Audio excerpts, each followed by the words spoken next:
Mereka mengatakan bahwasanya Islam itu adalah agama yang mendiskreditkan HAM. Kenapa? Karena ajaran Islam adalah ajaran yang melegalkan perbudakan, kata mereka. Maka di sini kita dituntut untuk adil, jemaah sekalian, bahwa kita harus paham bahwa perbudakan itu sebenarnya sudah ada dan menjadi budaya ya, sebelum bahkan sesudah Islam datang.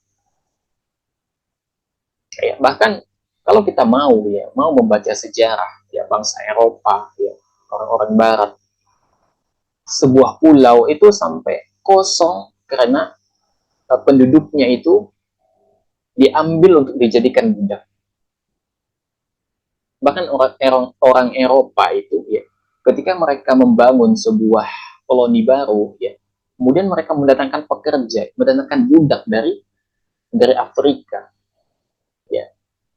Bahkan Ana pernah membaca sebuah sejarah, itu ada sebuah pulau ya, yang sekarang sudah menjadi negara.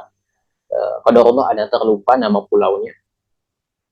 Pulau itu sampai sisa penghuninya itu hanya 11 orang saja, karena semuanya sudah dijadikan budak, diangkut ke koloni lain begitu. Ya. Jadi kalau kita mau berbicara masalah budak, perbudakan, kita harus adil. Jangan kita berat sebelah ya. Dan kita harus adil bahwa perbudakan itu sudah terjadi sebelum Islam. Ya. Dan terjadi juga setelah Islam. Bahkan nanti akan ada loh pembedanya bagaimana Islam memperlakukan budak dan bagaimana orang kafir dalam memperlakukan budak. Itu sangat berbeda sekali. Itu sangat berbeda sekali.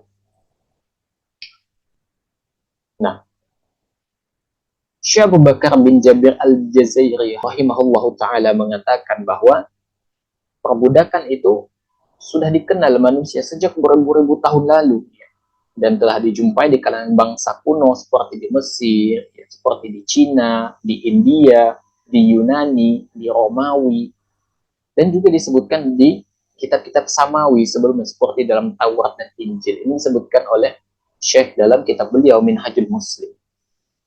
Ya.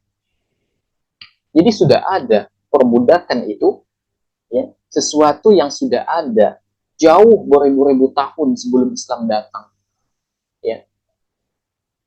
Dan ternyata setelah Islam datang, ya, Islam itu tidak lagi menjadikan budak sebagaimana orang kafir memperlakukan budak sebelumnya. Ya, itu bedanya. Bedanya ya, orang Islam itu budak itu dijadikan seperti apa ya? Teman begitu. Ya, dikasih makanan yang sama dengan tuannya, dikasih baju yang sama dengan tuannya, tidak boleh memberikan beban berlebih, tidak boleh memberikan pekerjaan berlebih kepada budak.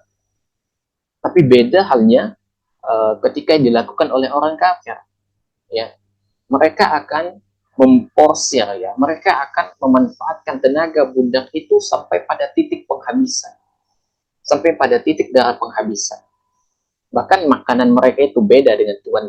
Mereka makan seadanya budak itu, pakaian seadanya. Berbeda ketika Islam datang. Islam memang melegalkan perbudakan. Tapi di sini nanti akan ada anjuran untuk membebaskan budak. Ada anjurannya.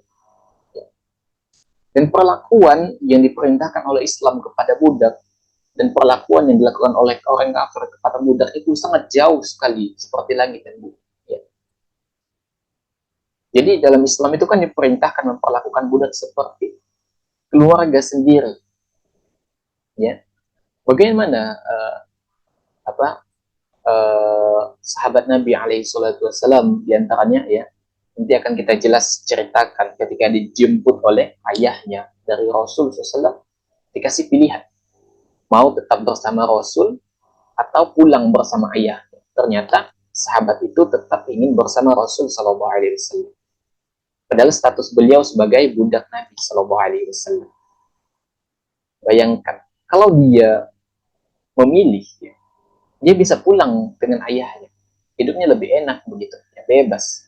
Tapi apa yang terjadi? Ternyata perlakuan Rasul Sallallahu Alaihi Wasallam ya kepada budak itu telah membuat budak itu jatuh cinta, sehingga dia lebih memilih Rasul SAW ketimbang pulang bersama ayahnya ke negerinya. Ya. Para jemaah yang dimakan oleh Allah Subhanahu wa taala, ya. Oleh karena itu, ya kita hendaknya adil dalam masalah ini, ya.